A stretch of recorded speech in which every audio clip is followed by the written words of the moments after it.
Well, just another reason to stay away from the pigs, whether it's eating, police, transplant. Yeah, there you go. Stay away from the pigs, man. They're not, unfortunately, they've been dealt a bad hand in this life, so Well, like they're innocent creatures, right? But like they've been dealt a bad hand in this life, so you got to stay away from them. Not the cops though. That's a different topic. dang, why not stay away from the cops? You pro cop? No, I'm not pro cop. I am I'm anti-aggression, right? And I think that police forces in general tend to overexert their ability on civilians that are looking towards them for help. There's a lot of instances of shootings, not just in the United States, even outside the United States. There's instances of abuse, right? Whenever you tend to give somebody power over someone else, the position of authority, as in a cop, unfortunately, some people abuse it. And you have to look at the mentality of people really looking to become cops. Right. You have the person who wants to fix their community, then you have the person that is bored and just wants a job. And that's true. I think the second one is very dangerous, right? Like to become a cop. Giving that person authority over other people will lead to a lot of bad issues. And we've seen it here in the United States quite a bit, right? Absolutely. I mean, it is definitely true that there is a need for, if someone commits a crime, especially something severe like murder or rape or any of those, heinous crimes, there needs to be some sort of law enforcement that is able to crack down on them. And there's definitely, cops out there with that in mind that, hey, we need to take down the criminals. Mm-hmm. But unfortunately, the systemic issues with the police is the aggression with just about anybody, even citizens who are just obeying the law anyways, and then they get accused of, harassing a cop or accused of mismanaging their relationship with a cop, and then that cop uses that sense of authority to kind of dictate what happens to that person. That your life is sometimes at the hands of the police, and maybe this will go back to our conversation about Gaza. Is that you see the same tactics that are done by American police as done with the IDF. So of course we need cops and law and order and some sort of accountability for people who commit crimes. But the problem is, and the reason people call them pigs, is because of the fact that they're just systemically trained in a way that it's just a sense of authority over anybody, regardless if you commit a crime or not. So I'd actually like to add to that, right? So when I was doing my master's degree, my lab mate was a sheriff at the local sheriff department. I was at the University of Memphis, so he was part of that.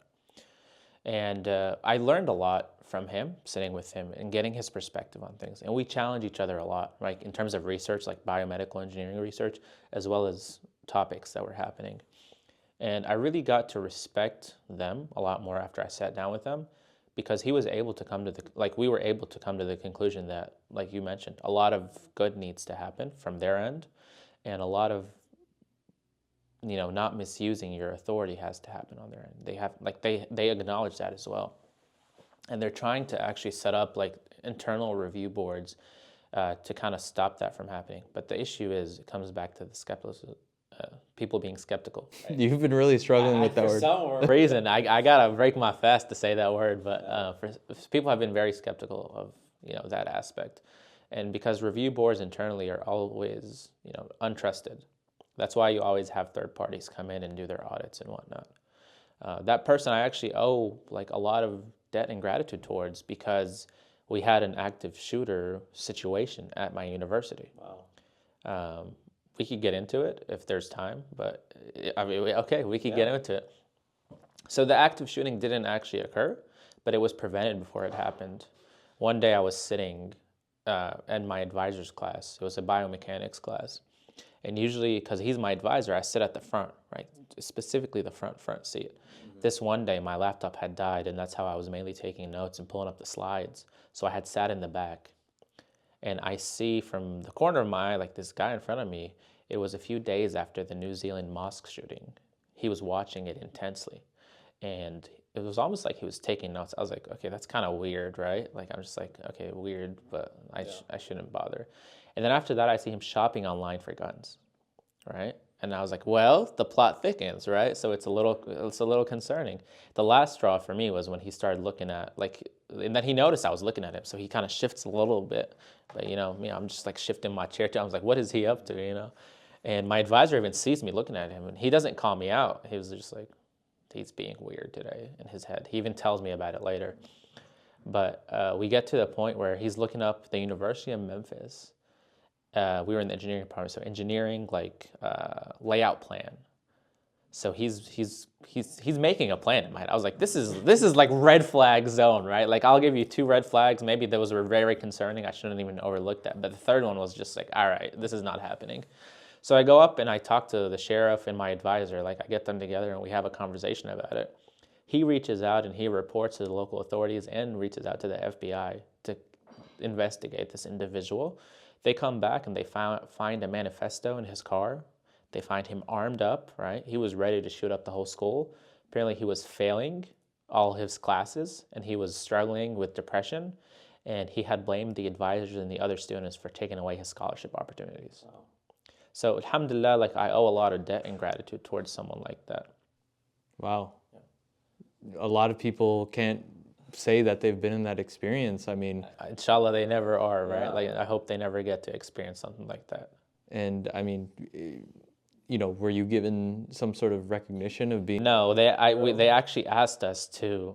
Well, this is the first time I'm openly speaking about it, to not mention it to like internet and news podcasts and whatnot, because at the time school shootings were very rampant, and they were afraid that somebody else who had been thinking about it at the university will come out and would commit it.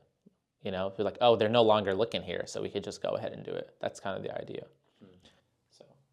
Wow.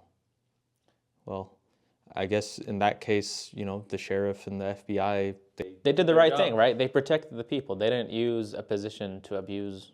They were in a position and they didn't abuse their authority. They went about it right, and everything was handled the correct way. And that's where you have to stand up and say, like, there's a lot of good here too.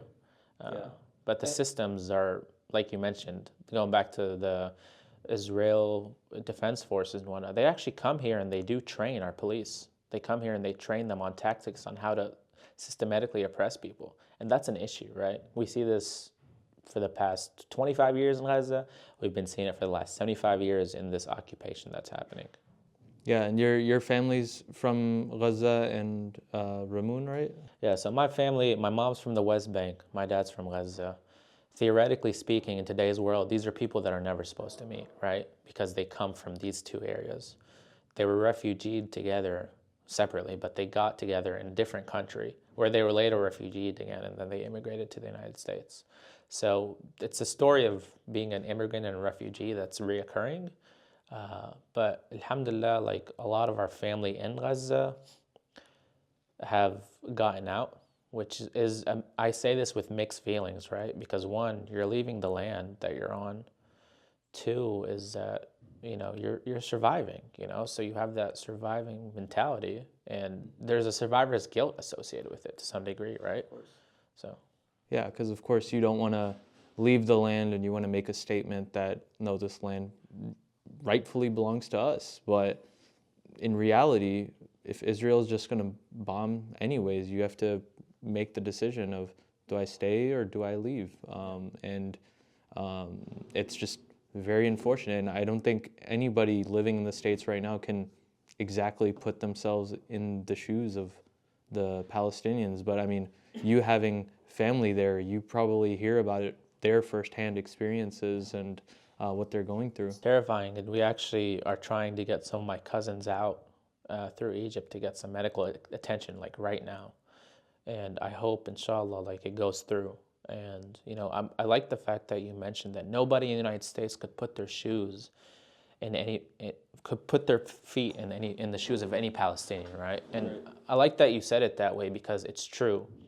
And that's what leads to people in the United States not understanding what resistance to the occupation means, right? Yeah. So you have a long history of people fighting their occupation, and agendas against it have always labeled them as certain labels: Terrorist is the biggest one we see, right? The IRA, when they were fighting for the rights of people in Ireland, they were labeled terrorists. The people who were fighting against the apartheid conditions, like Nelson Mandela, was labeled a terrorist. The Black Panthers that were fighting against the systemic oppression in the United States were labeled terrorists. And then, certain groups in Gaza that are fighting against systems of oppression and occupation to their land, where they're placed in, I don't even want to call it an open air prison. I'm going to call it an open air concentration camp, right? Because that's what it is. Prisoners implies that they did something wrong. They did nothing wrong. They've been existing there, and now they're just getting suffrage because they existed in that land.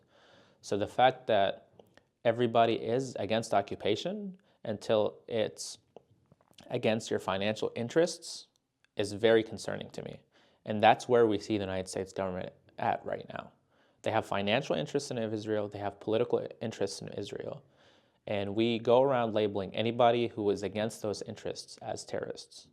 I don't condemn resistance against the occupation. I just want to be clear on that, right? I don't support any groups. I'm not going to come out and say I support any groups, but at the same time, I don't condemn resistance of any group, right? At the same time, because I'm not in their shoes. I'm not living their lives. I'm not in a concentration camp.